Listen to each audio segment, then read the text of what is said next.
นางอนัตตาวิปัสสนาภาวนาหาหันยอดทำอนัตตา2 ชั่วโมงเต็มก่อนนี้นางปฏิบัติกุกรรมในเขาพร้อมกันไว้สาเยตนา3 เจ้าก่อนพุทธังที่พุทธาเจ้านั้นผู้เจมีเฮาคาไว้คาออกสาธุธรรมังที่ธรรมานาตาเจ้านั้นผู้เจมีเฮาคาไว้คาออกสังฆังยาริยาแปดเจ้านั้นผู้เจมีเฮาคาไว้คาออกต่อสืบกาเฮาติเลยดูคันธาเปิงดีพระตราสังขากรอิมาหังอัตตาภาวังพุทธัสสะปาริจาชามิกาติอันธาพาเปิงพี่แยมในดูตันพุทธาเจ้าเฮาออกอิมาหังอัตตาภาวังธรรมัสสะปาริจาชามิกาติอันธาพาเปิงพี่แยมในดูตันธรรมะเจ้าเฮาออกอิมาหังอัตตาภาวังสังคัสสะปาริจาชามิกาติอันธาพาเปิงพี่แยมในดูตันอาริยสังขารเจ้าเฮาออกต่อสิกว่าเฮาก็อ่อนกันเนาะผู้หลวงที่ปุญญาก็ปันโตอริยเจ้ากุเจ้าก่อนอริยเจ้ากุเจ้าค่ะในยามเมื่อไหร่ก็ดีอันข้าวอ่ำหูเสเลตั้งกามลงสามเปิงไหลวนพิษไหลลาพิษไหลเหตุพินมาเจอนานแค่นดอปดปล่อยวางความบันขาวเขาอย่าให้เป็นอันตรายลงอันเหตุตามาโผนิปานันสกันติคโนมโนกัมมังวสีกัมมังกายกัมมังแสมมุเรวนพิศลาปิตัวเอปิพิมาติอาริยะเจ้าภูเจ้าสวรรค์พ้นความไม่ถินไม่ใช่นำกองการนั้นขินนิยามในจึงข้าวก็บินเสียสมมาเขาปวุนทีวิสิตาธรรมะตังโดอาริยะเจ้าเขาภูเจ้าสวรรค์พ้นความไม่ถินไม่ใช่นำกองการนั้นขินนิยามในจึงสังวาเจ้าเขาภูเจ้าภูบายอกิเขาภูก็ภูโกนแสมมุเรวนพิศลาปิตัวเอปิพิมาติตนตัวสาวตั้งหลังนั่นในสังพยามโยนั่นในสังในก็ภูสังเป็นอันตรายเหตุมรรคผลนิพพานเจ้าไหวใส่ให้ทัศนานสีภาวตระปันยาได้เป็นอันตรายให้จำมาผลนิพพานตอนนี้กว่าวันตามเมื่อตาเฮจงกันอาหันทุกข้าทุกข้าเป็นอนัตตาเยาเดียวอนัตตาตาเปอัตตาที่วิจิกิสาเกลียสานั่นเลยมดสิ่งเก่งหายกว่าในภาวะสัตว์ในอังแผงมันคือเลยห้าไหวผลยันห้าขามปุยนิพพานก็เย็นขันภัยสกรรมหลวยตาเนาะสาธุลายกันนังอนัตตาวิปัสสนาภาวนาหาหันยอดทำอนัตตาในไหนอ่อนตังสุดในก็คือเฮานังขาไก่กุดขากว่าทับต่างขาซ้ายก็เลยอำนั้นขาซ้ายทับต่างขากว่าก็เลยมือสองคอนต่างทับไว้เอาไว้ตัวเอาซื้ออย่าไปเคียงก้นอย่ามีหย่อนยาน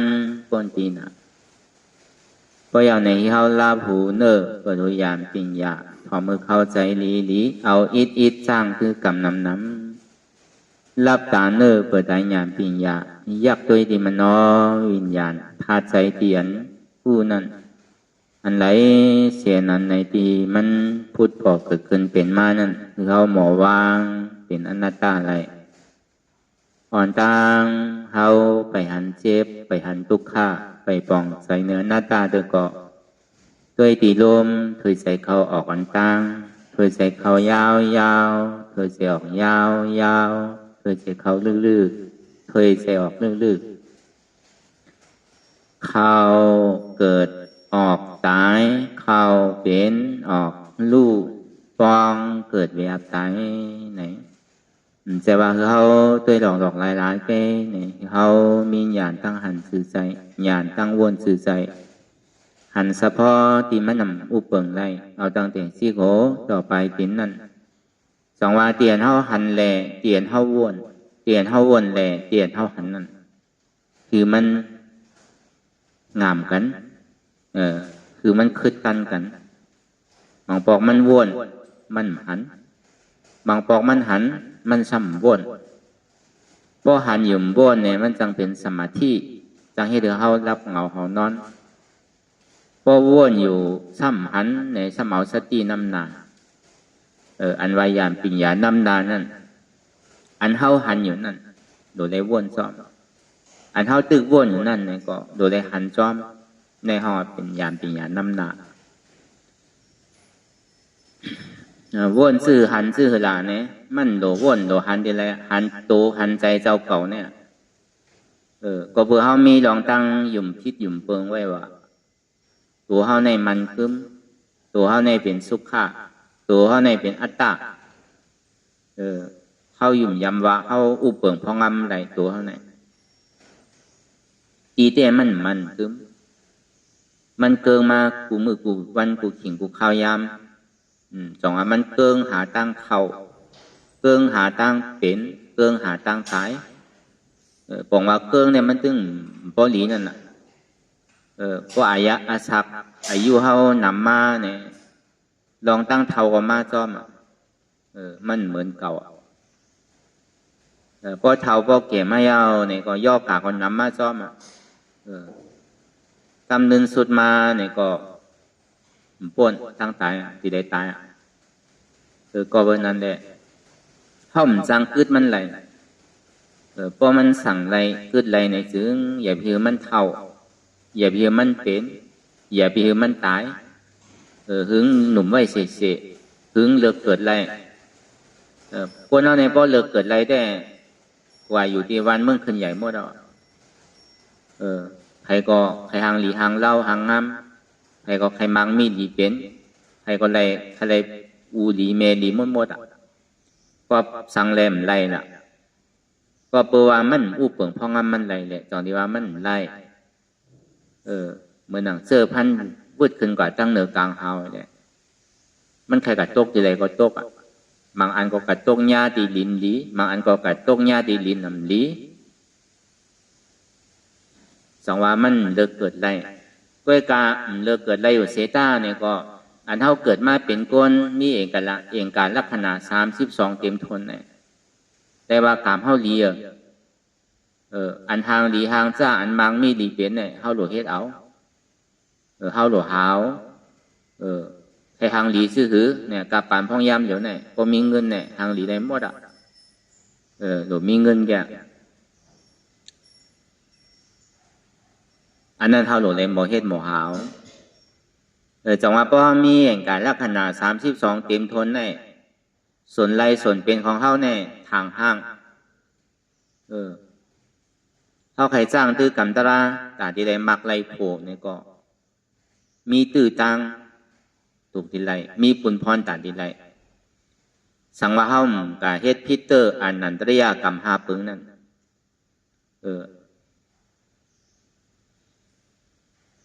เฮาก็มีส่วนใดส่วนเป็นพัตุนิปานในเปิดไปเท้าไว้เสอเปสิปุมมีในพร้อมตาดิปิกปันเฮาไว้เสอันนันตริยากรรม5ปึงนั่นเป็นสังหนึ่งเอาผ่าตีนพระเป็นเจ้าออกเลือด2ขายาหันตา3ย่าสังขาดแจกเป็น2จุ้ม3คาปอ4คาเม อันเจ้าไหนเขาก็ติ่มลาลีกะเฮ็ดมีมาเก่าโย่พอเขามีเด็กก็เขาก็ติ่มได้มาทบอ่ะก็บอกว่าลองตั้งรอดอันไหนแน่พอเขารอดไรมันมีไหนถึงลองตั้งส่วนใดส่วนเป็นอันเท่าที่ไรนั่นมีมีตื่นตังมีลองตั้งส่วนใดส่วนเป็นจังว่าเมืองนี่ป่านแน่เนี่ยก็มเป็นวนเจ้าเนี่ยมันไรมันก็มว่าเป็นก้นใจสังกีไรเนี่ยก็มลาดไว้เป็นก้นยิงสังกีไรเนี่ยก็มลาดไว้อันก้นยิงก้นใจวนเจ้าเนี่ยมันเป็นปีแงบไผเฮ็ดก่อนมันไรมันเด็กผู้ยิงผู้ใจปุริซ่าเนี่ยปุริซ่าเนี่ยเป็นก่อหัตถานเนี่ยก่อใจหัตถานอันเท่าอันกันมาเฮ็ดกันลาเนี่ยบอกว่าเป็นก่อใจหัตถานวนเจ้าก็เป็นวนเจ้าหัตถานเจ้าสางก็เป็นเจ้าสางหัตถานตะกาใจเขาก็เป็นตะกาใจหัตถานตะกายิ่งเนี่ยก็เป็นตะกายิ่งหัตถานเป็นก่อใจหัตถานเสียงพิฆเวเนี่ยอันเท่าไรมาหันเพไพลองตั้งเกิดเท่าเป็นตายใครป้นลองตั้งเกิดเท่าเป็นตายในห้องพิฆเวก่อนหันเพไพเกิดเท่าเป็นตายเสื่องดีกึ่งตานห้องว่าเป็นพิฆเวมันจะว่าพิฆเวพิคู่อันว่านั่นจะว่านุงพาเหลืองสังการเนี่ยแปลว่าเป็นพิคู่ใจเอาเป็นก้นเฮิรนเลยเอาหันเพไพลองตั้งเกิดตั้งเท่าตั้งเป็นตั้งตายเนี่ยมันตุกข้าขันใส่นังเลยเฮาพอดีป้นลองตั้งเกิดตั้งเท่าตั้งเป็นตั้งตายเนี่ยเฮาจึงดีได้มาอ่อนกันให้กันตระอันนี้ห้องคนจะว่าเป็นพิฆเวก็หันเพไพเกิดเท่าเป็นตายก็รับเพราะว่าเข้ามาในศาสนาเป็นเจ้าสังยาห้าเนี่ยในการตั้งดอกนี่มันบ่มีมันถางหางอีกหนึ่งมันถางหางอีกหนึ่งเหมือนเฮามากำศีลนั่นก็เฮาปล่อยพาว่างไว้เฮิรนเฮาการเฮางานเฮา7 วันเลยสัง9 วันเลยสัง11 วันเลยสังมังก็มาเฮ็ดเป็น3 เดือนก็มีน่ะมังกองป้น3 เดือนก่อนต่อถึงเฮาบ่ได้รับกระเทงกว่าป้นก็เป็น4 เดือนไปเนี่ยก็เฮ็ดกันมาอันนี้มันเฮ็ดอะไรคือก็แลว่ามันเป็นพรลีตาตัวเจ้าเก่าในจึงที่กึ่งตานว่าวัสติติเอเตนาติวัตโตเนี่ยนะวัสติติเป็นองตีอันเฮ็ดคือวดสังสลาวดทุกข้าคานใจนั่นเป็นองตีตาติเฮ็ดคือเวนวดสังสลาคานใจตั้งมวดตั้งเสียงนั้นสุดเสียงเกียงหายกว่าจึงที่กึ่งตานว่าเป็นวัสติติเอเตนาติวัตโตว่าในเป็นองตีตาติจ้างตื้อกัมตราตาดีอ่อนกันป้นในวัฏสังขารในลองตั้งเกิดเท่าเป็นตายส่วนที่ห้องว่าเป็นวัสติติเอเตนาติวัตโตเนี่ยส่วนที่กึ่งตันว่าเป็นวัดวัดใหญ่จ้องใหญ่กอบสอนลิกสอนลายวัดใหญ่จ้องใหญ่กอบจ้างตื้อกัมตราก็เป็นนั้นแหละมันมีอธิเปมีดองตังอธิวายมันเป็นสิ่งนั้นก็บนนั้นในอันทว่ากูโก้นั่นไหนตีไรวันกันมาสร้างตื้อกัมตราเนี่ยมันใจว่าบางเผ่าบางปอกในเฮาซ้ำตีทางเลขเจ้าเก่านั่นน่ะป้อมเป็นบุญเจ้าแน่ไหลตะล้านวันนั้นมั่นใจหนังเก่าบาบุญเจ้าบาโกนยิงโกนใจมีดองตั้งส่วนใดส่วนเป็นหมดพอเขาคัดใจเฮ็ดมันเด็กผู้ยิงผู้ใจหังอันดับรองได้เขาโดกคัดใจแหละถ้าทันหานี่แหละหมอจุนพาว่างไรอะไรที่มันนักอกนักใจอะไรที่มันมันนี่จะเข้าไว้เสียที่เธอเข้าใจเก่าสว่างมองที่เธอเข้ากูเข้าเหวนั่นคือเข้าผ่านปนมันไหลจังว่าพอหันเจ็บหันทุกข้านางเจ็บเกิดนางทุกข้าเกิดพอเจ็บเกิดทุกข้าเกิดมาในก้นเฮาในหักตัวหักใจเลยเพิ่นน่ะพอมันหันเจ็บหันทุกข้าเนี่ยมันยังเยื่นไรมันยังปล่อยพาว่างไร ปล่อยพาว่างที่ใจก็เขาว่าแต่ว่าปล่อยพาว่างเตียนเขาหลุดพื้นใจเพราะมันเฮ็ดสิ่งไหนอยู่ที่ในห้องเป็นก่อใจหัตถานจึงนี้กึ่งตานว่าเป็นปุริสะเป็นก่อใจหัตถานมันว่ากุญยิ่งว่าโคตรใจว่าบุญเจ้าสั่งพอหัตหันทุกข้านำหันเจ็บนำผมโจมตาที่หาบไรอยู่เสหันอยู่ผู้อยู่ยอมหาบว่างไรเสว่างให้เป็นอนัตตาไรเสเนี่ยอันนี้ปองว่าเป็นก่อใจหัตถานเพราะเป็นนั้นในส่วนไรส่วนเป็นอันเท่าตาที่ไรมากไรโผตาที่เปิดพระตูอภิตาที่ปิกพระตูอภิสิภูมิตาที่เปิดพระตูนี่ป่านนี่ก็มันเป็นอันหยาบสังอ่ะมันเป็นอันลมง่ายก็เปิดว่าเองการลักษณะ32เขาเนี่ยมันเต็มเอาน่ะอันนั้นน่ะกามเขาดีเลยเปิ้นน่ะกามดีเลยในก็มีอันใดแท้งอ่ะก็เปิ้นนั้นแหละโดมีลองตั้งหัตถานอย่าไปทางเรียกเจ้าเก่าโดมั่นใจเจ้าเก่านะเขาว่าเปิ้นก็เฮ็ดไรเขาก็เฮ็ดไรกันเปิ้นก็เว้นก้นเขาก็เว้นก้นวนที่ไหนก็เอาใส่อกใส่ใจกว่ามันก็ที่มีลองตั้งหัตถานหันมาก็เบอร์นั้นกูเจอกูลองแน่นี่เขามีลองตั้งหันลองตั้งวนอันไรมันเป็นตะลาในมันมีอันไรมันแห้งอันไรมันนำก็เอานั่นเป็นตะลามันมาเรียนเหลวในตัวเขาแห้งเนี่ยก็ตัวเขาในซัมมีตีไหลหูเขาซัมมีตีไหลพอที่มาทัดตัวเนี่ยก็มีหู1 ปอดมีมือ2 ปอดมีขา2 ปอดมีตัว2 ปอดพอที่ว่าหูเนี่ยพอตัวก็พอเอานางออกหูมีออกพอที่ว่ามือเนี่ยพอเอามือออกมือมีตีไหลมันมีมันเป็นรองต่างกันที่นั้นแกสามายกิเลสเนี่ยมันมีตีมือเนี่ยก็ถูกที่ตัดมือแปลนะพอที่ไรตะลาเพราะว่ามันมีตีขาเนี่ยก็ถูกที่ตัดขาเลยเพราะมันตีไรตะลาโลเซลายสังวามีตีคอมีตีโหเนี่ยก็ถูกที่ตัดโหแปดเพราะตีไรตะลาแต่ยอมตัดอยู่ของว่ามันตีไรตะลาน่ะจังว่ามันมีตีนั่นมันมีตีโหตีขาตีมือจังว่าอย่าไปโกมันใครเจ็บมาตีไรก็อย่าพอเขาตัวก่อนที่เนี่ยก็มันตีหายไปเขาหลงหมอหันยาวก็หันยาวคือคู่ยาวคือหาบยาวก็คือบางเปลี่ยนหน้าตาเลยสองมาการเตียนเขาถูกดีเฮ็ดนั่น1ภาวนากิจจา2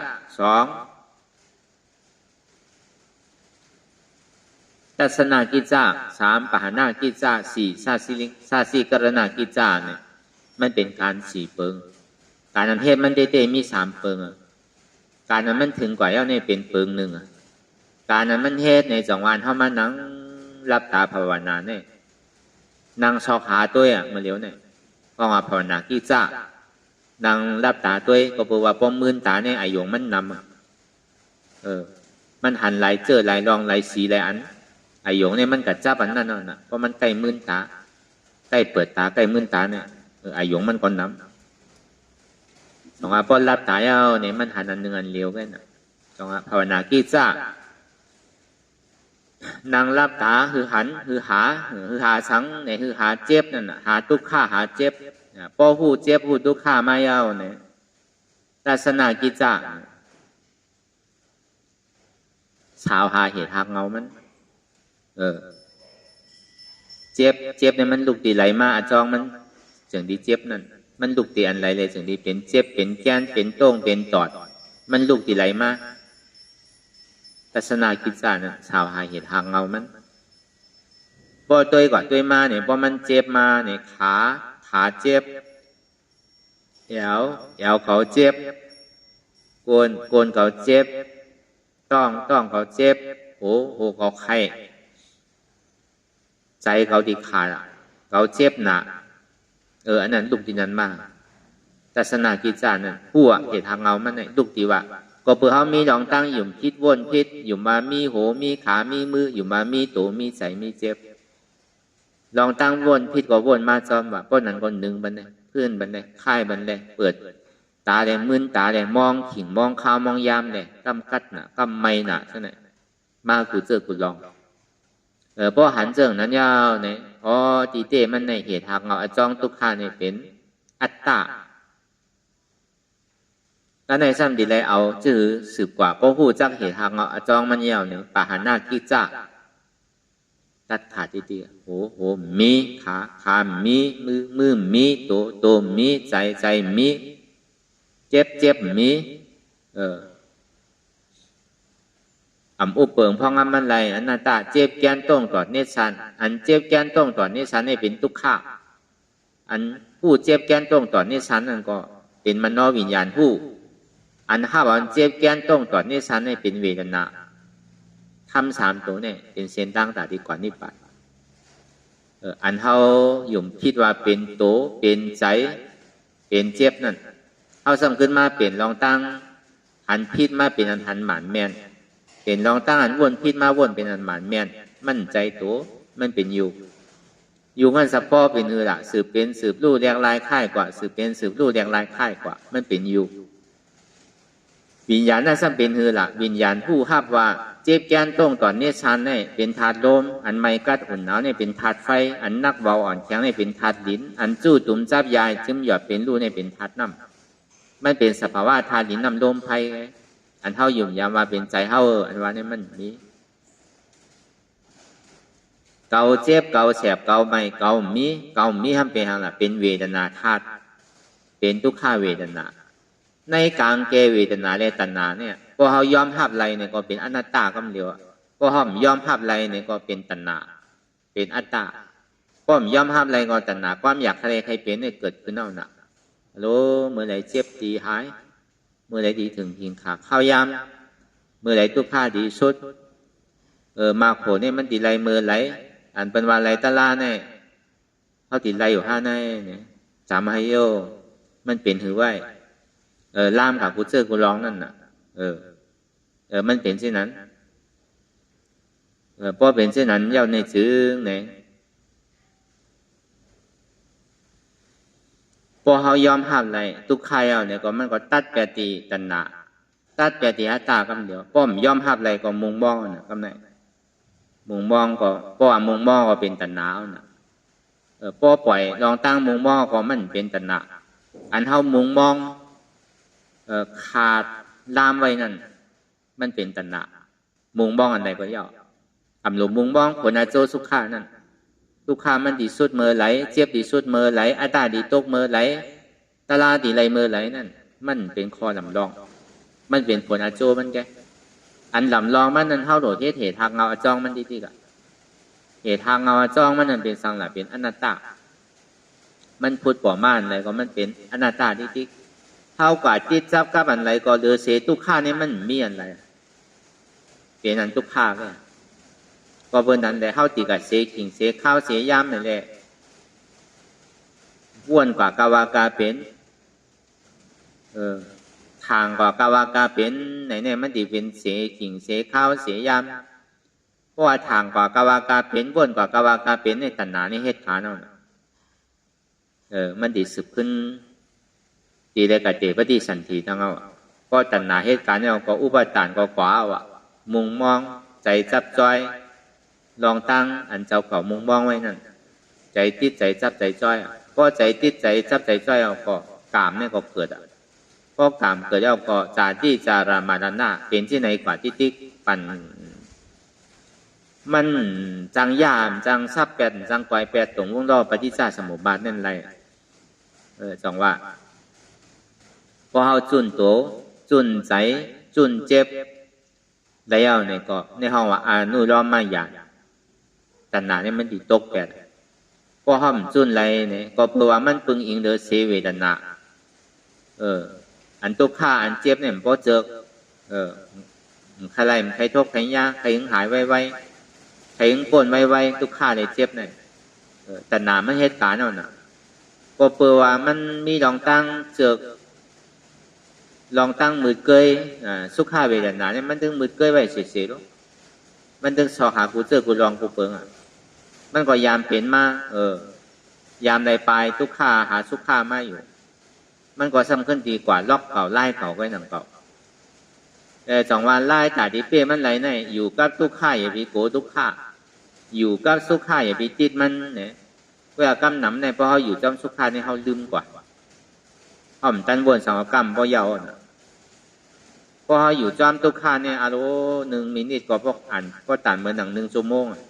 10 มินิก็พอตันหลายชั่วโมงก็อาบเหมือนหนังข้าวยามในเปนานสุดดิถึงเมื่อไรดีคำเมื่อไรดีเจ้าเมื่อไรเป็นที่นั่นนะ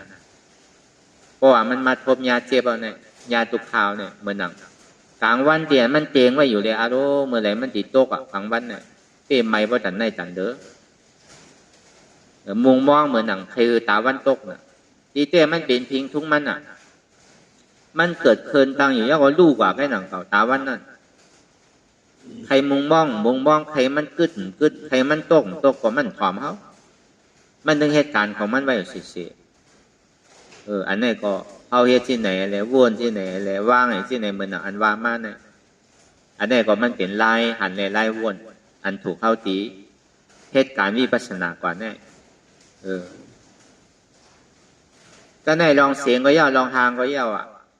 เหมือนนั้นหนังเก่ามันก็เป็นตลาทางอันทางปึงหนึ่งลองหมักตาโป๊กเตอยาจับใส่เอาเนี่ยอันที่อันเฮายามพ่อมาว่าหมักตาแน่เนี่ยอันหมออิ่มเติกแน่มีอยู่4 ปึงอันนี้เฮาก็สำคัญดีเอาแล้วมาสื่อพ่อ1หมักตาแน่เพราะหันจู้อันว่านั่นมีเมื่ออิ่มว่ะ2มาเนี่ยอันอิ่มได้10 ปอกนั่นหมอเติก10 ปอกนั่นหมักตาเพราะหันจู้หันเมื่อไหร่ต้วยเมื่อไหร่ก็อิ่มว่ะก็ใน2มานั่มปังหลายนั่นฝนตกมาเป็นเดินเป็นปีก็อิ่มว่ะใน2ว่ะก็ใน3มาในขุนเมืองอันว่านั่นก็ไหลโอ้ใจเจตนาไหลโคไหลของแดนของมีโพต่านกูเสื้อกูลองไหลแก้วไหลเสียงไหลอุบานอุบเมืองซะไหนหมออิ่มว่ะไหลเอาใครไหลทางที่ดีกว่าปอเนี่ยมีว่ะสังวาในหลายดังโมดังเสียงเนี่ยเอาเป็นคำมดเนี่ยก็ป5เนี่ยปอะไรวะชื่ออะไรนั้นเนี่ยพระเป็นเจ้าเขามีปอก1พระเป็นเจ้าเขาวนในใสชื่อเนี่ยอาโดดีเฮ็ดเสือขุนเมืองเขาจะในเนี่ยนั่งคือแลปอดีสอนเขาไรเขาปอดียินแงเขาปอดีหมอความในเนี่ยก็เบอร์พระเป็นเจ้าเขาเนี่ยเลือกสอนดีเงามันน่ะเพราะว่าเงามันหยินแง่เนี่ยก็มันเพราะอะไรสอนหยาบ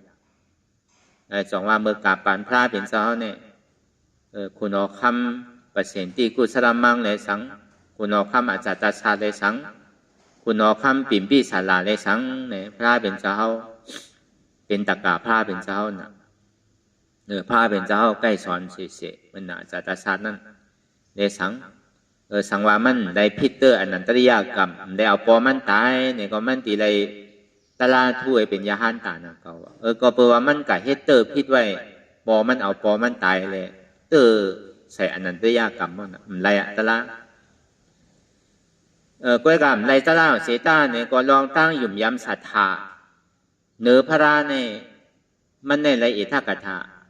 ถ่ายอันหยุ่มย้ำศรัทธาพระราเป็นเจ้าหรือเปิ้นเนี่ยเป็นอาจารย์ชาติว่ะยืมย้ำเลยเพื่อนก็บอกว่าพวกคนยินแง่เนี่ยพวกพระเป็นเจ้าเฮาตีเพราะว่าไว้เขาที่เมื่อตึกต่อกันที่ไหนพระเป็นเจ้าเฮาก็ซ้ำใกล้ๆเมื่อวันนั้นเมืองนั้นก็จังกว่าตึกอันหนาพระเป็นเจ้าพุ่งตะโคพระเป็นเจ้าเนี่ยย้อนเปิดอันหนาย้อนเปิดหยุ่มย้ำพระราเด่นคือมีลองตั้งตุ้มเตอร์พิดเถียงกันเมื่อหนังคุณเอาคำกับเสียงที่กุศลมังนั่นก่อนนั้นหนังเก่าใกล้ๆพอไปลามาเนี่ยใกล้ๆมาหาพอมีเปสนาลองอันคอใครตองถามพระเป็นเจ้าเนี่ยก็ใกล้มาถามพระเป็นเจ้าเสร็จจังว่าพอมันเอาหัวเงามันไหลเอาเนี่ยก็ก้นหวานก้นเมืองออกกัดเย็นจอมเนาะจังว่าพอเงามันพิษก็ก้นหวานก้นเมืองพิษหมดอ่ะมันเย่าติผู้นำอ่ะพอผู้นำพิษเนี่ยก็พิษหมดว่ะเพราะว่าขุนเมืองพิษเนี่ยก็ก้นหวานก้นเมืองในพิษหมดว่ะพอปลูกเกวานพิษเนี่ยก็ก้นหวานก้นขงก็พิษเสียงว่ะ เพราะสังฆราชสอนพิษเนี่ยก็วนเจ้าสั่งเจ้าจ้างอันอยู่ในใจอันน่ะสังฆราชนั่นเนี่ยก็พิษมดว่ะมันมีที่คุณน้ำมันนั่นน่ะย่างเปิดนั้นในมีวันหนึ่งพระเป็นเจ้าเขาจึงได้วนในใจว่าคุณเขาในที่เฮ็ดชื่อเขาแหละที่ได้ยินแง่เขาที่ได้หมอถอมความนั่นก็ฮะว่าคุณมังก็มันเหลือกำมันพระเป็นเจ้าก็วนชื่อที่สอนเขาชื่อเนี่ยก็ในขุนสงนั่นซ้ำหู้ใจว่าผู้กลางใจพระเป็นเจ้าว่าก็เป็นนั่นแต่เราดีกับผิดบ้างว่าพระเป็นเจ้าเขาเป็นขุนเมืองก่อนเลยว่ามันก็เข้ามาหาพระเป็นเจ้าอะไรแหละมาผิดบ้างพระเป็นเจ้าว่าเจ้าเขาวนในถูกเอาว่าอันเป็นไรเนี่ยมันมีรู้พระเป็นเจ้าเนี่ยเพราะว่าเจ้าเขาวนก็เนี่ยอันเป็นไรมีเนี่ยว่าผิดบ้างเจ้าเขามันสมบูรณ์ในใจว่าเพราะว่าพระเป็นเจ้าเป็นขุนเอาแต่มันดีหลงโตลืมคิงการตะลาการสังกติมเพศนั่นน่ะย่อมเป็นนั่นเนี่ยขุนสงเนี่ยใครไม่ยากนั่นน่ะผิดบ้างพระเป็นเจ้าเป็นขุนว่ะคือทากนั่นน่ะก็ดีว่าซื่อๆก็พระเป็นเจ้าว่าพราะเจ้าเขาเป็นขุนในอันไรเป็นไรเนี่ยไม่รู้เนี่ยตอนหนังร้อยเนี่ยถึงเป็นค่ำเชียงก็ยังเฮ็ดไรเนี่ยว่ะเป็นเงินเป็นค่ำเชียงก็เมียวขุนเมียวก้นหวานก้นเบิ้งเนี่ยเขาหลงเงินหลงค่ำไงเนี่ยว่ะเพราะเขามีเงินมีค่ำเอาใจเขาซ้ำฉาเนี่ยว่ะคนเอากำหนังสังใครเป็นสินันเตยพอมีเงินมีค่ำก็เปิดเฮ็ดอยู่วันเนี่ยเงินมันเต็มทนค่ำมันเต็มทนเฮิรนก่อมเย้าลีการก่อมไปเย้าลีลูกก่อมไปเป้โตเนี่ยเพราะว่าได้เตียงก็ย้อนเงินแค่หนังก็เบิ่งเงินไปเต็มไปทนเด้อแหละยังหลุดในเหตุการณ์ที่ดิ้งนั่นน่ะอันใดก็มันเปียงอกเปียงใสพวกกลุ่มกายจ่ายมหาซ้ำเชียงมันจังเป็นที่ไหนกลับเมื่อเร็วเนี่ยเมื่อกูปอกเนี่ยเป็นที่นั้นก็มีว่ะมันก็ห้ามใจว่ากินเพราะห้องว่าเฮ็ดหาหมอใจว่ะซ้ำจังชาหนังเก่าว่ะกำเนิดสุดมาตายมาห้ามแล้วมือหนังเก่าก็มีว่ะถ้าปานพ่อย่ำเหลียวเต็มไปได้ยินทีไรเด้อกำนำแต่จ่ายอะไรมันหาขึ้นใกล้เชียงนั่นน่ะก็ในมันจะนิวาดีขุนทรงว่ามีว่ากุนวานกุนเมืองมีว่าขุนวานขุนเมืองอันว่านั่นอย่าบีว่าสังเตอเนี่ยว่าในหลอยตั้งบ่ตั้งเสียงในสังว่าเป็นคำมดเนี่ยจ่องว่ามันติ่มหมอเชียงหมอเชียงเนี่ยว่าถามว่าเขาดีอิ่มมากคำอิ่มเนี่ยว่าพระเป็นชาววานที่นั่นว่าเขาคู่เมื่ออยู่ขุนสงเมื่อผู้ใจเก่าเกาะเนี่ยว่ามันขลาหางเอาอันเก่าเลยจุนได้ว่างกูเชื่อกูร้องเนี่ยมันใจตั้งยังงานของเก่าเนี่ยมันใจเป็นเปิงเก่าเนี่ยว่าเปิงเก่าเนี่ยปุนดาตาที่เอาไว้เนี่ยสัตวะคามป้นในวัดสังขารก็เนี่ยว่าที่มาคือเก่าเฮ็ดขุนเนี่ยมันใจเมียวมันเนี่ยว่ากับโบจุนกับโบสังเอาเนี่ยพาเป็นเจ้าก็ซ้ำขึ้นวางมันขึ้นว่าเจไหนก็จังมีว่ะนะปานพาเป็นเจ้าเนี่ยก็เบอร์นั้นอันมันอิ่มเติกในฮะวะมันมากับกายได้ลองกันแหละขุนนั่นอิ่มเติกว่ะก็ในสีมาเนี่ยสวยต่อกล้องสวยต่อแมทผู้อันมีปัญญาสีนั่นถอมตะล่าเมื่อไรก็บ่อิ่มไม่บอกว่าถอมตะล่าเมื่อไรก็ถอมเอาใครถอมทั้งที่กว่าพูดนะตะขาวเขาได้ใกล้อะไรยินอยู่ที่ใครอิ่มมากเยอะถอมเอาใครอิ่มใครเวอร์มากเยอะทองกับถอมมากใครหาวนอนมากใครรับมากน่ะก้นหอมันได้ก่อมหัวที่เอาตะล่านไหลคอนังคือเล่มันติ่มซ้ำกันนังคือเล่มันติ่มเป็นอันเดียวกันนั่นเนี่ยก็พูดมันออกที่ไหลมากคุกใส่แลนไหลก็เอานั่นห่อกว่านั่นน่ะก้นหอมันได้ก็นังคือเล่มันติ่มซ้ำกันนังคืออันเฮานังตะล่าเนี่ยมันพอติไหลจิ้มตัวอายาสาน้ำหวานตะล่านั่นก้นหอมันก็คัดใจเลยนังคือแล้วมันติ่มเหมือนเก่านังคือแล้วตีไรทอมคือมันพอเป็นปะสุตากว่าเนี่ยก็คัดใจวัวหนูหนังเก่าตีไรเอาตะล่านไรเนี่ยบางปอกมันตั้งใจห่อก็ซ้ำห่อออกมาเนี่ยมันก็จังมีก็มีเศษหนาเลยใครห่อปันก็หนังเก่าก็บ่คือใครตะกาวเขามีรองตั้งหยุ่มย้ำมีรองตั้งหอมโจมนังคือแล้วพอดีเป็นแห้งตัวแห้งใสพอดีไรมีรองตั้งห้าทานเลยคาดใจเหตุการณ์ตะล่าเนี่ยก็ คนฮอมันก็คัดใจเลยพอป่านนั้นปวดมาข้าวจ้างหลายวันเนี่ยก็บางเผาซ้ำตีอาร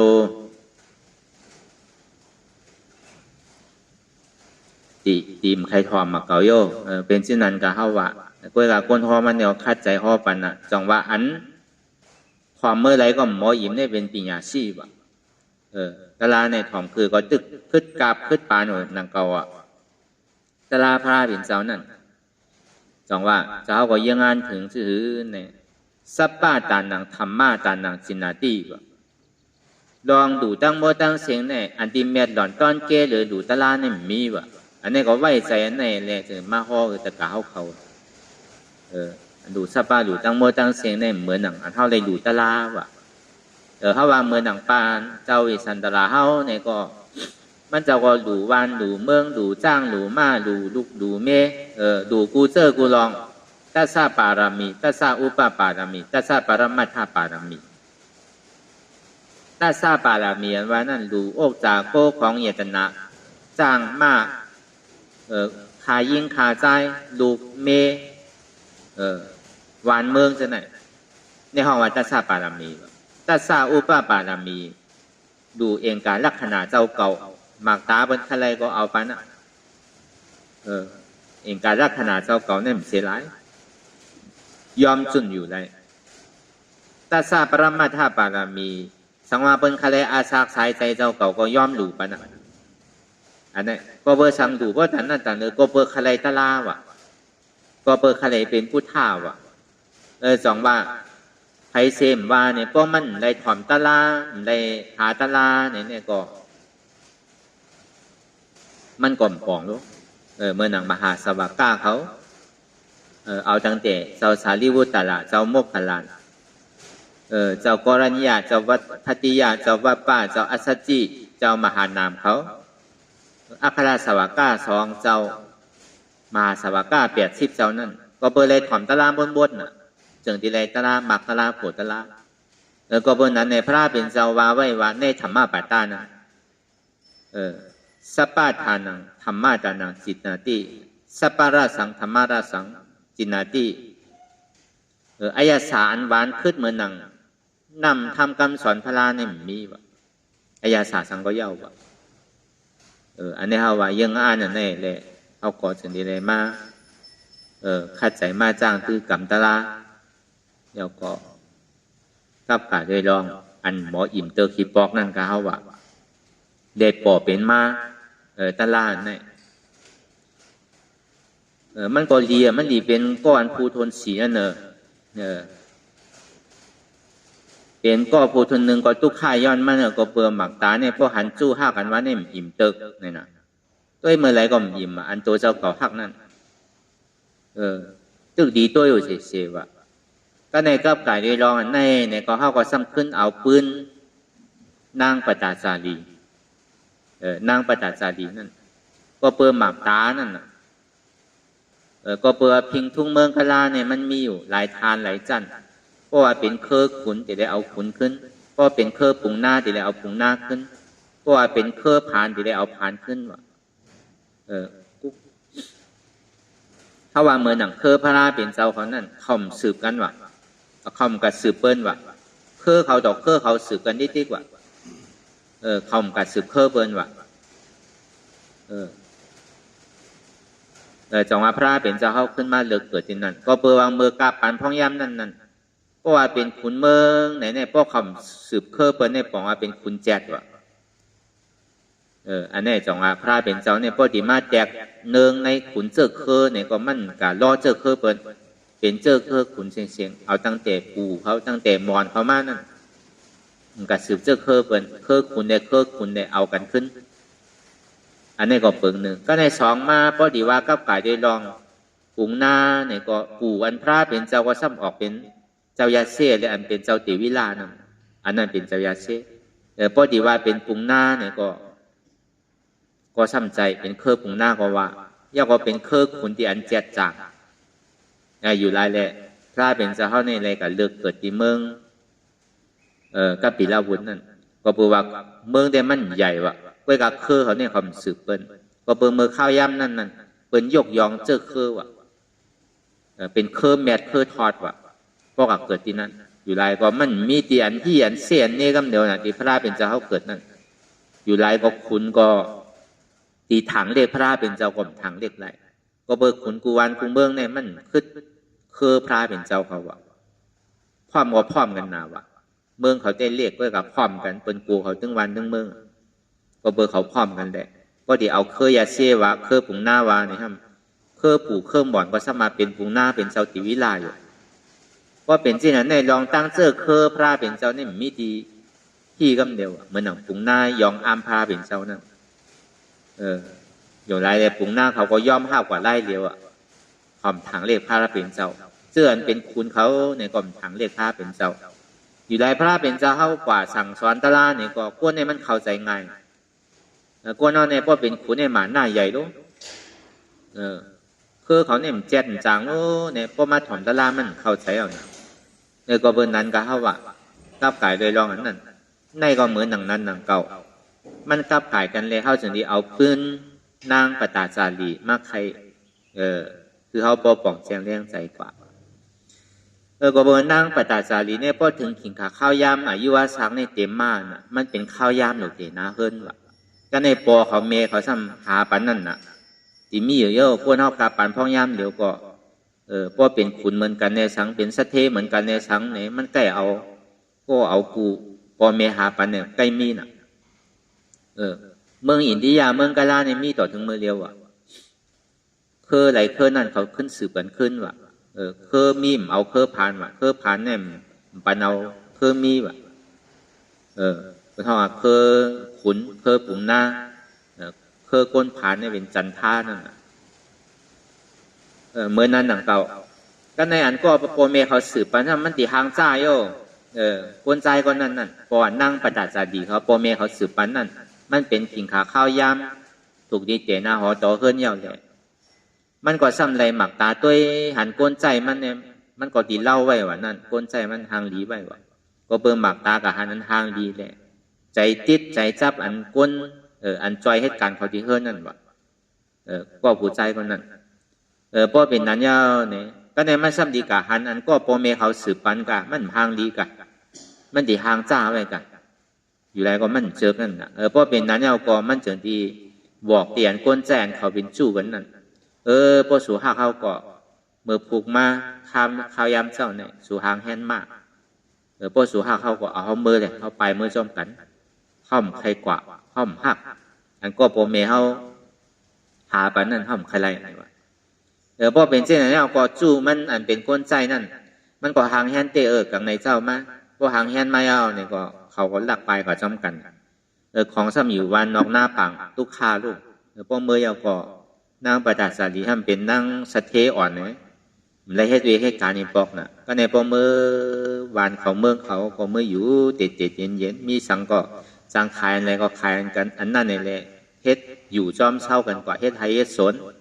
ก็ในต้องก็ใหญ่มากน่ะก็ในก็ต้องใหญ่มากก้นดุมลาก้นตัวถึงห้ำมีน่ะคุกใจไรเฮิรนมาวะเนี่ยก็คุกใจไรเฮิรนมาเอาเนี่ยบอกก็เป็นโผงว่าสวยเนี่ยว่าเอาเขาปอกมือหาปอหาเมเขาดอกอยู่ที่ในนี่ทุกข้าป้อมสั่งถูกมาก็รู้เขาเกิดมาในกำตายย้อนมันกันเนี่ยว่ามันก็ว่าอาโลเขาหลักกันมาเนี่ยพอเขาปอกมือเฮิรนในปอเมสูในดีแฮมเมาดีเขาดีทุกข้าป้อมือไรเลยดูเขาใหญ่มากกว่าเนี่ยเข้าไปมือเนี่ยว่าพอเขาหันนานดูก็เขาติ่มเฮ็ดทางเขาดีห้าเขาอยู่เยื่อหนาวอีกหนึ่งเลย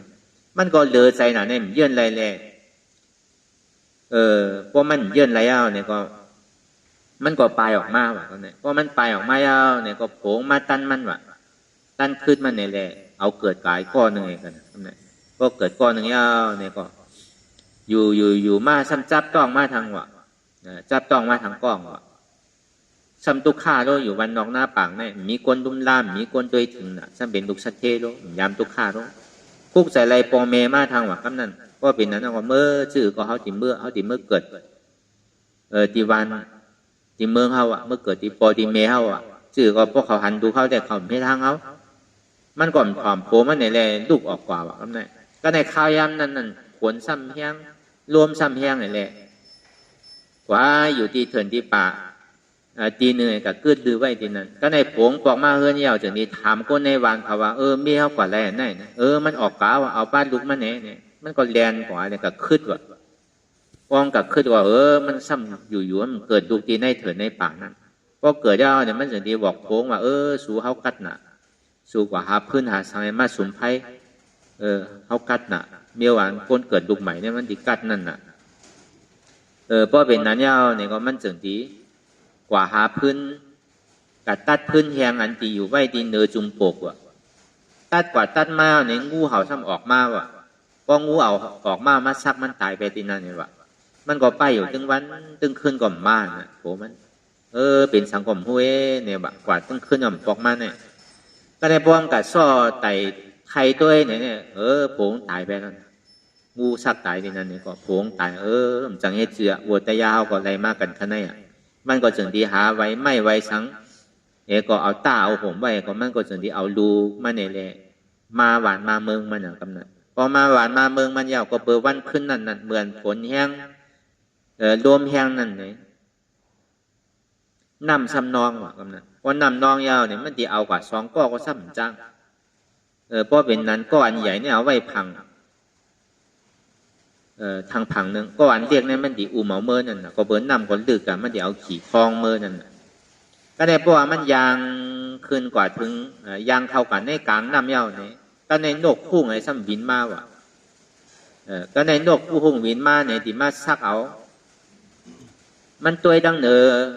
ต้องฟ้าเนอกลางเท้ามันนั่นสัมพันธ์เหมือนหนังเป็นป๊อตเนอไว้ว่ะลูกอ่อนนั่นมันตึกเกิดใหม่ก็ลูกมันก็เอาต่างเนอกูมันเนี่ยเลยไปเขานำไม้เลยก็ในพอมันหันนกพุ่งกันมาเนี่ยมันถึงที่ห้องนั่นน่ะกว่าเลยมันลืบนกพุ่งนั่นก็ในก็ลูกอ่อนอันอยู่ที่ฝั่งก้นซ้ำถามว่าเมมันห้อง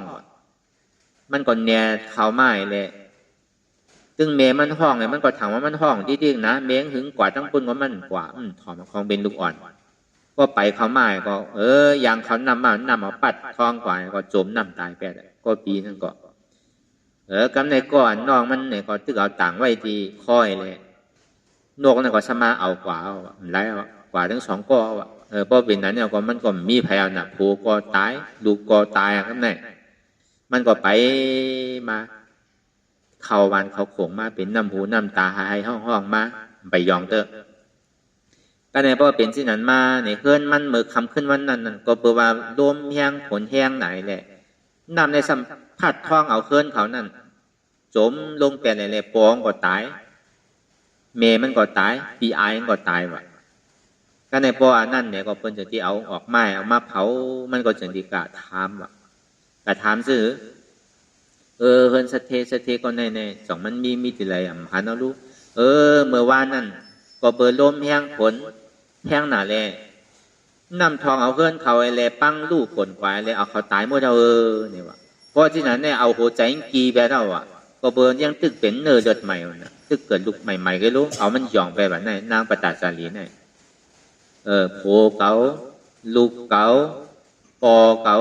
เมเก๋าปีไอเก๋าเนี่ยรอนโค้ยเนี่ยหย่องเอาน่ะกว่าไปมาเป็นก้นหย่องไปแล้วอะก็ในพระราชเป็นเจ้ายังตึกฮอตราอยู่ในกลางหมู่ก้นน้ำกลางบริษัทตั้งน้ำนั่นก็ในนางประตาสาลีสังกว่ายางเท่ากันในเกนั่นวะก็ในอันจ้าเป็นคนมาถอนตะลานลืมมันมาอียองว่าเลยลืมมันนั่นก็ในพระเป็นเจ้าห้องมุงหันด้วยว่าจึงที่ห้องว่าก็เนี่ยลูกหักเก๋าเนี่ยว่าลูกหักเก๋าห้องใส่ที่นั่นวะเพราะว่ามันได้ยินในโลกาในมีอยู่5เป็นห้องก็เป็นลูกเนี่ยก็ยังตึงมีปอ5เนี่ยมันจึงดีตื่นโตกใจอะไรเข้ากับหาพระราวเขาก็จึงดีเอาพานั่นนะมาตามาสั่งไปมันเอาวุดไปมันก็ตาเพราะว่ามันหายเพราะมันหายหยองก็อายเอาน่ะมันจึงดีตาไอ้ก็มันก็จึงดีนั่งถอดมาในผ้าเป็นเสาฮอตลาพันกับเนี่ยประตาจารีลูกภาพกวนเฮาเนี่ยมันจังว่าลองตั้งผัดรีบผัดตายอันวันนั้นปอเฮาเมเฮาเลยสัง ปอผูเฮาเลยสังตีเฮาเลยสังดูเฮาเลยสังอันวันนั้นเพราะเอาว่าเต้ๆเนี่ยมันใจของเฮาอีเจอลองผาดดีกว่าถึงผาดตายบางปอกก็เฮาตายอ่อนตั้งเขาบางปอกก็เขาตายอ่อนตั้งเฮาในโลกาเนี่ยมันเคยเป็นอย่างก็เป็นเนี่ยก็เปิดเฮาตุกข่าย้อนเปิดว่าเขามีหลงตั้งหยุ่มพิดไว้ว่าเป็นปอเก่าเมเก่าปีเก่าโผเก่าลูกเก่าก็เปิดลองตั้งอันเฮาหันในอายงกรรมโกลองตั้งขยักใครเป็นก็เปิดหมักตานั่นน่ะพอหันจู่เย้าด้วยเมื่อไรก็มออิ่มอันนี้เฮาว่าเอาในเป็นเปิงมันนี่แหละพอเป็นสิ่งนั้นเนี่ยก็มาเอามันหยุ่มยำศรัทธาได้ตัดแปดวิจิกิสาขาได้เลยอัตตาขาดตั้งหลังให้เป็นโซดาปานกว่าพอเป็นโซดาปานกว่าก็จึงได้ไว้สาพระเป็นเจ้าย้อนเฮ็ดเข้ามาในศาสนาพระเป็นเจ้าก็จึงได้เอากระส่งตีเมนาก็ตำมีพอกระส่งเอาก็ขึ้นเป็นเจ้าสามสมณีลีเขาเป็นที่คุณเหนียวเนี่ยก็จ้างตะล่ามนั่นสังก็เป็นยาหันตาสองวันตะลาพระเป็นเจ้าเนี่ยก้นหย่องยังหายหย่องอ่ะพอเป็นตะลาพระเป็นเจ้าเนี่ยก็มันใจตะลาเนี่ยก้นดีมันดีเย็นเป็นก้นหย่องก็มีเฮ็ดกว่าเฮ็ดมาเฮ็ดกว่าตะลาให้หย่องไปก็มีป้อมหมอเฮ็ดหมอไว้วางใส่เมื่อดุมไปเฮ็ดได้ก็เป็นก้นดีๆหนังเก่าเฮ็ดกว่าเฮ็ดมากให้หย่องที่ไหนก็หมอมีพอมันเป็นตะลาพระเป็นเจ้านั่นก้นหย่องยังหายหย่องนั่นเมื่อนั่งเปิงแจงมันก็เหมือนนั่งประตาสาดีนั่นมันไกลไม่รู้มั้งก็เข้ากับเฮ็ดตะลาเขาตะลามันก็เขา5 ปี10 ปีมันก็นอนวัดนอนจองมาอ่านโอ10 โห20 ปี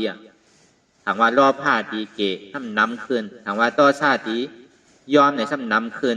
ถามว่าหมาหน้าดียอมทำใหญ่ขึ้นถามว่าหม้อ5 ดียอมในซ้ำน้ำขึ้นปอกมาหอมาเฮิรนซ้ำขีหลาขีป้องขีเทิดขีหลาที่ไหนก็มีรู้เมื่อมันไปเฮตตาลาเนี่ยมันย่ำหมอหลาหมอป้องถึงดีเฮตตาลามาเนี่ยอันแรกก็ป้องกับกูเจอกูลอง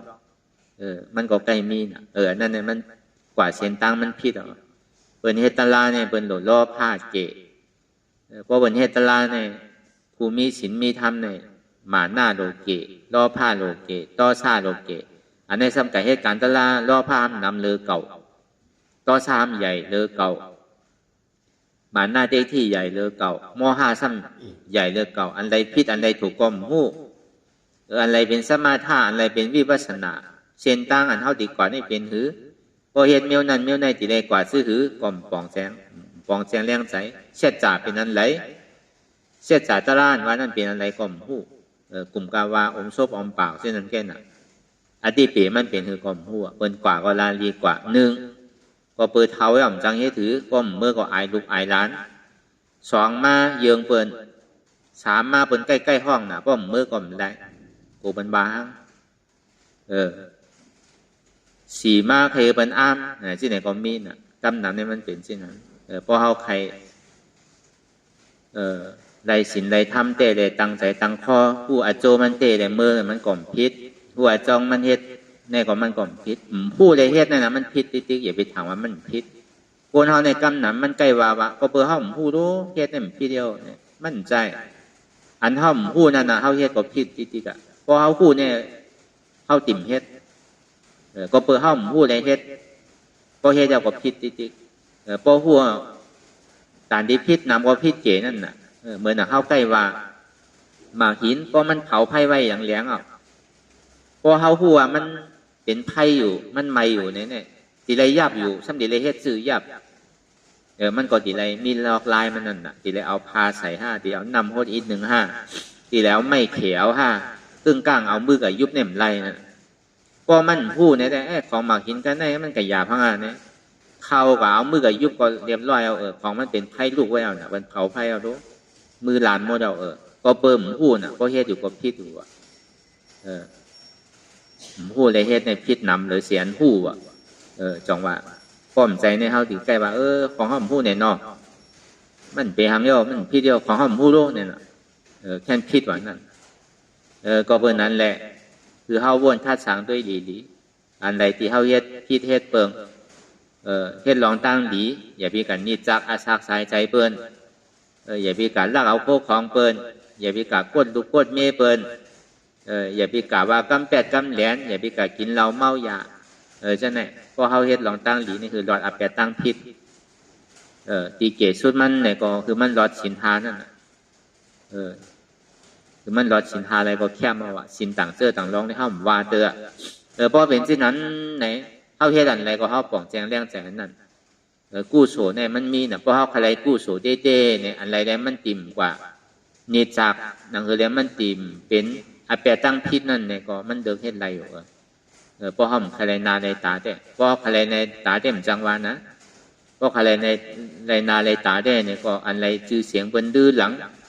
หน้าเมจี้จังเนี่ยเฮาก็จางเปิ้นมาอันเปี่ยวอันมวนอันเซ้อจางนักร้องอันโหมื่นโหแสนมันอันมีชื่อเสียงดื้อหลังนั่นที่ไหนก็มีรู้ตั้งมนตั้งเปี่ยวกันนะเฮาว่าลูกเฮาก็อยู่ในวันในว่า3 วัน 7 วันลูกหลานเฮานั่นก็อยู่3 วัน 7 วันบ่ทากเฮาน่ะเพราะเป็นเช่นนั้นอาโจมันนำน่ะอันเฮาหลูในซ้ำก็คืออันเฮากินเฮาเปี่ยวเฮามนให้ใครนำเรือนเฮาหลูแปดน่ะเฮ็ดก่อยให้มาซ้ำเป็นอากู้โสย้อนมันน่ะในวัดในว่ากำเนิดสุดมาเฮาเยาได้ยาวกว่าอันจ้าเป็นเจ้าสังยาห้าในทำหลูปัดหลูเพียวคนเล่าเวอร์กับกุฏิโคกินอันกินอันสังเวอร์กับกุฏิก็ในตกเจ้าสั่งเจ้าจ้างเขาเพียวครับเนี่ยเขาดีป้องเพราะเขาป้องเขาดีเป็นอากู้โสน่ะจังว่าของดุของต้านเขาในซ้ำก็คือเวลาของกินของแอวของมวลของเปียวเนี่ยซ้ำนำเลยเสียงปรับปุ่นเฮียงปุ่นเพราะเป็นที่ไหนก็มันเป็นอากู้โสแต่มันเป็นกู้โสกู้โสเนี่ยมันมีที่เฮาเดืออันใดมันถูกที่เป็นกู้โสอันใดที่อันเปียวก็เป็นเปียวไว้ก่อนเนี่ยเมื่อเฮาเปียวก็เพื่อการอย่าไปเอามาล้อเล่กันน่ะเมื่อเฮาเปียวก็ถึงเปียวพอเฮ็ดลองตั้งหลีก็คือมันป้อนหลอดตั้งพิษมาเจอที่เกิดการว่าให้ตั้งดีปกติเฮ็ดลองตั้งมนตั้งเปียวก็อย่าไปเอามาล้ออันตั้งกู้โสคือมันมนมันเปียวอันแหลนนั่นอย่าไปล้อเล่กันนั่นก็เพราะนั้นเนี่ยก็เอาลองตั้งหมักตาก็เลยหันสู้ด้วยเมื่อไรก็อิ่มเพราะว่าเอานั่งประตาสาลีเป็นปืนนั่งประตาสาลีพอทมยาตราก้นหย่องยังหายหย่องนั่นถ้าบรรไกว่าเราอารู้มันกับเฮตลาที่มันดีหย่องเอานั่นเนี่ยที่ไหนก็มีเพราะเขาเป็นก้นดีอยู่เขาพูดในตัวในใจเขาอยู่รอพาเขาในเก๋มาว่าต่อซาเขาก็ป้อมมีในปองว่าเหตุการณ์ตลาดเนี่ยมันก็ดีมากมันหย่องนั่นมันดีหายหย่องก็ในปองเหตุการณ์ตลาดรอพาเขาซ้ำใหญ่ต่อซาเขาซ้ำน้ำอันนั้นได้ขย่องเตี้ยอันนี้เขาหลุดเลยแจกด้วยตัวเต้ใจเขาเพราะมันเปิงก็เบอร์นั้นแหละเอาลองตั้งอันนี้เป็นลองตั้งเตียนห่อกว่าเย้าเลยนั่นเขาปกติหูในตัวในใจนั่นเขาปกติจุนหาว่างตัวใจไรพอเบอร์ลองตั้งการดีตั้งบึกตั้งโมตั้งเสียงเนี่ยอันมันดีแมทหล่อนต้อนเกหรืออันเขาเหตุการวิปัสสนาเนี่ยมันมีการวิปัสสนาเนี่ยมันเป็นการตัดที่พึกตัวพึกใจเต้การตัดที่เฮ็ดเอาเต้ใจย้อนเอาการตั้งพึกตั้งโมตั้งเสียงเนี่ยเขาสุดต้องมุงมองขย้อนเอามันติไรมันไรได้ก่อมหัวเพื่อการนั้นเขาเหตุการตลาดแต่ไรก็เพราะเขาเยื่อนไรก็มันถึงไรนั่นน่ะมีที่เขาเยื่อนไรมีที่เขาขำไรเมื่อเขาเฮ็ดได้มันหนาเพราะเขาเยื่อนกับเพราะมันเย้ากับมันเบาตัวเบาใจเสียงอันนี้เขาพูดโดยในตัวในใจห้างไผ่ห้างมันก็เพราะนั้นเนี่ยก็คือเขาเอายานปีเขาวนดีหลีวนยาวเข้ายามหึงอย่าปีวาไพ่อย่าปีวาเทิงเตียนเฮาหันเตียนเฮาว่นเตียนเฮาว่นเตียนเฮาหันนั่นถึงเพียงเตียงกันว่นต่อถึงเจี๊ยบนั่นปอสุดว่นต่อถึงตุกข้าปอสุดถ้าต่อถึงอัตตาปอโตพุทธขาดกว่าอันไรที่มันพุทธบอกเกิดขึ้นเป็นมาคือเฮาหมอวางเป็นอนัตตาไรไหน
ลองตั้งอันเป็นอยู่กุเซอกุยา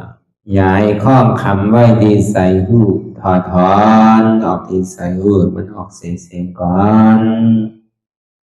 สภาวะอะไรก็ดีลองตั้งอะไรก็ดีอันเกิดขึ้นมาที่อยู่ตัวที่ใส่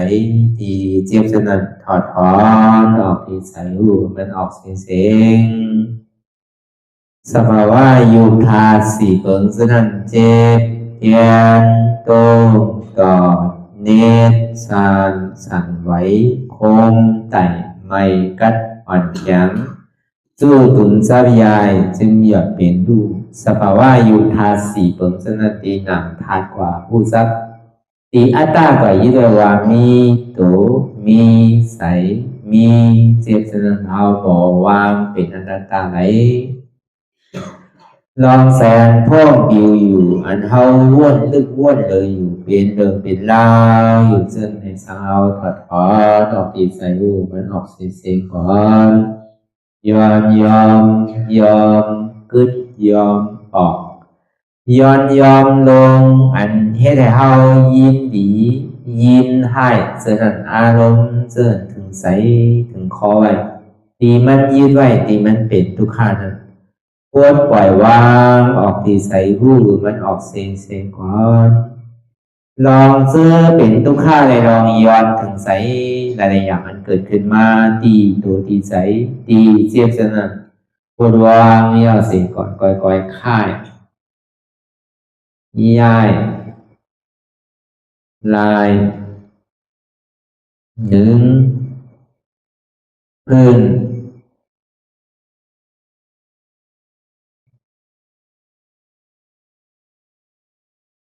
พยายามไหนค่อยๆเปิดตาลืมตาลอยได้เป็นการปฏิบัติธรรม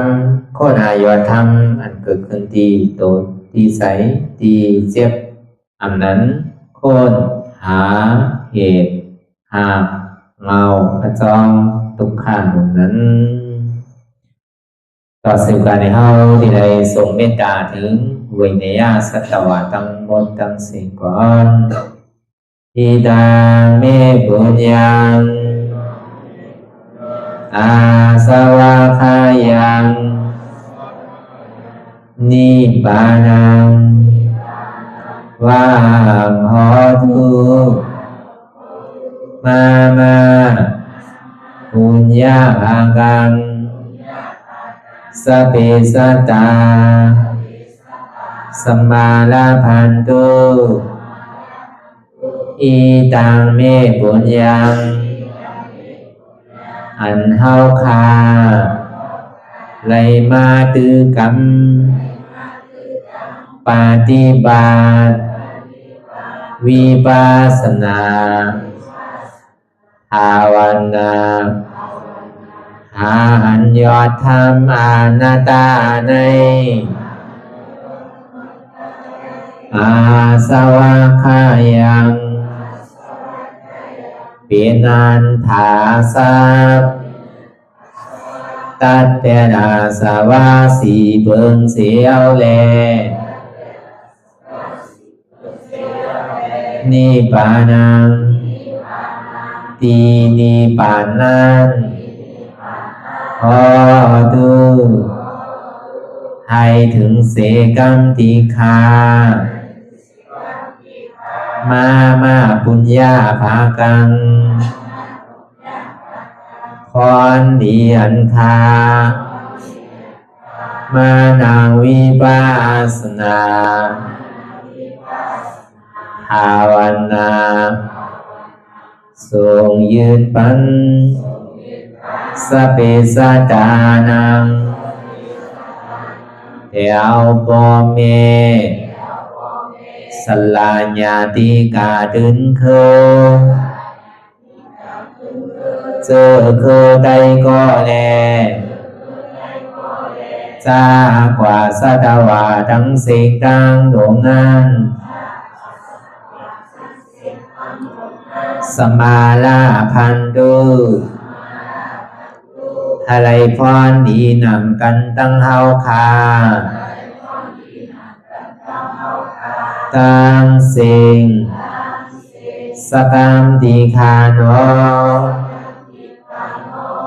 สาธุสาธุสาธุ ต่อสิกว่าเขาอ่อนกันนับหัวหลวงที่ปุญญาโกปันโตอริยเปเจ้ากูเจ้าก่อนอริยเจ้ากูเจ้าข้าในยามเมื่อไหร่ก็ดีอันข้าวอ่ำหูเสเลตั้งกามลงสามเปิงไหลวนพิษไหลลาดพิษไหลเหตุพิษมาเจอนานแค้นดอกปดปล่อยวางความบันขาวเขา